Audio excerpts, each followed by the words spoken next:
Hello, everybody, and welcome back to a market update. Last week's did not get posted for some reason. I'm not really sure why. My apologies.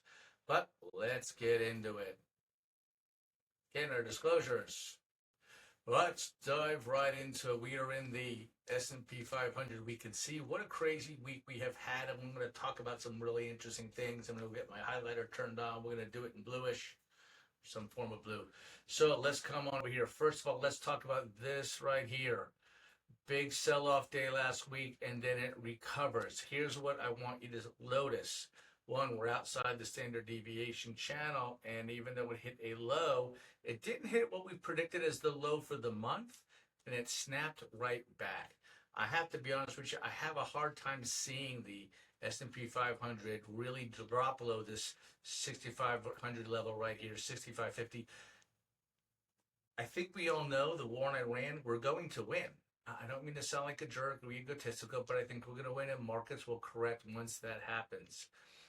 Yes, they're volatile. They're having 100-point trading days. Yes, without a doubt. We are still in, obviously, we're look from a high. We're in a downtrend. Are we in a huge downtrend? Well, I don't know, 250 points, maybe 300. That's about a 3% drop. That's from the high over here. Not a big crazy thing for me to really worry about. By the way, vertical put spreads for last week expired worthless. Got some new ones running over here. Vertical put spreads. I expected to fire worthless as well. By the way, I wrote them when the market came down here, so I have been cleaning up quite well. We've got 2 days left this week, and pretty excited that those should go our way. Uh, Other thing to just look at, from our high here, we have really just been downtrend for quite some time now. I apologize, I don't have the amount of time on that. I'll have to get you dates on it for next time. But obviously, this is sometime in February. Okay, let's go to our next one. S&P, this is the diamonds. Obviously, for whatever reason, I have a hard time getting you a chart of the Dow Jones. Again, we had a crossover here that told us the market was going down. Really, even before things started going down, you can see the same volatile day over here. This is our quarterly high of how high we can expect to see the DIA go up this month. The low is way down here, so it doesn't even make the chart.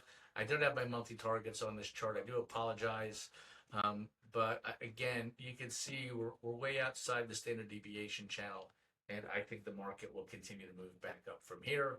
It tends to do that. If you're looking for a buy point, maybe you consider this. I can't tell you to buy at this time, not your advisor, but do I like this as a buying the dip opportunity? Yeah, I see this as a buying the dip opportunity. I would love to see it close above this 479 level, but really, I like to see it close over 482 because that means we're above the yearly open. That would make me most happy. That to me is the best buy point. Okay, and we're going to start putting this up every week. This is all our economic news. As we can see, existing home sales was up.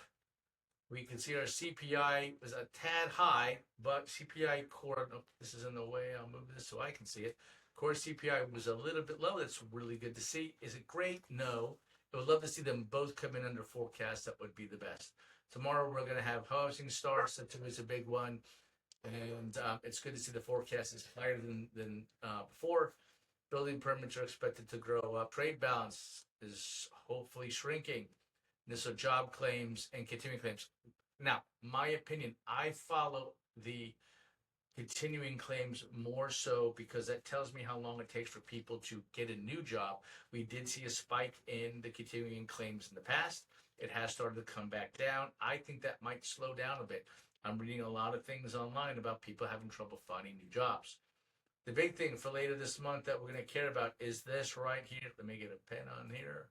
The thing that I think we all need to pay attention to is this thing right here, PCE. I am hearing more and more, and you're hearing it on the news, that the Fed watches this number right here.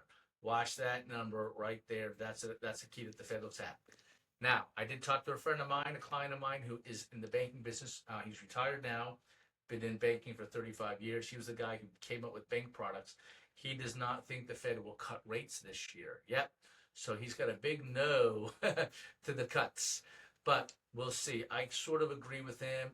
He's only got another 2 months left. Unless the data was really, really awesome, I don't think he's going to cut rates. That's all the big stuff I've got as far as the that's. We're not going to cover anything exciting this week because nobody sent me anything. If you want me to cover a stock or an index, please send me an email. You've got my email. You have any questions, concerns, feel free to reach out to me anytime.